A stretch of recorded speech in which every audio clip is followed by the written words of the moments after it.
hard to answer simply. I mean, every city is different. Every city has a different kind of leadership, has a different set of factors, whether or not they have a strong Parks Department or a weak Parks Department, whether they've got a strong philanthropic community. All these things play into how cities are faring. But I guess in general, every city is trying to figure out how it's going to fund its parks. The municipal budgets are being cut. Certainly in Washington, there has been very little funding for urban parks, and I think we're going to see less of that in the future. So what do we do to make up for the fact that we're not going to have the public dollars that we've had in the past? I want to highlight a couple of examples that just show how New York differs from some other cities. Minneapolis is an interesting example because they actually have a park and recreation board that is elected by the public every 4 years, and it's a separate taxing entity, and it gets taxes from gets its funding from property taxes. But as I said, a specified portion of that money goes directly to the park, so that the Parks Department is not in competition with schools and libraries and that sort of thing. And I think as a result, Minneapolis has a phenomenal park system.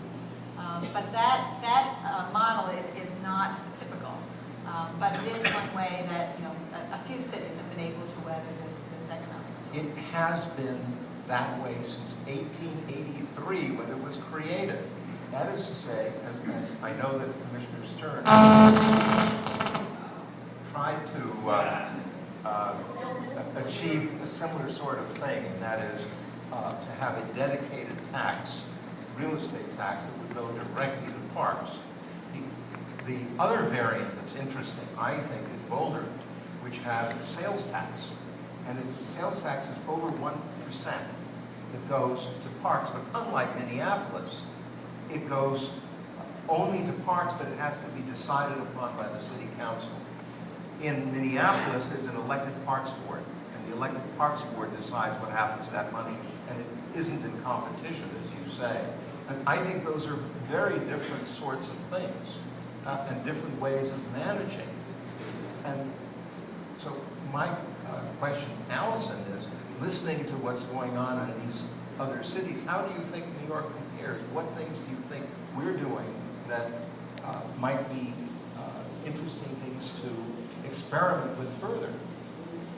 Well, first of all, I think that the primary, we still need to depend on public dollars for parks. And we need to fight continually with every budget cycle for more money for parks and continue to highlight their importance to the city. But as we are seeing more and more, they are falling farther and farther down on the rung after public safety and education. And so we do have to think more creatively. There are a lot of, as you say, there are other tax structures.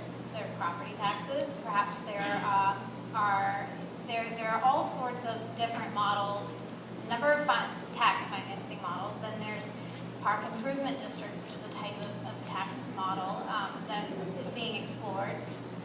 There's also the concept that we've been interested in for a number of years. There are a lot of concessions that are run in the parks around the city. They make an awful lot of money, and most of those revenues go back into the general fund.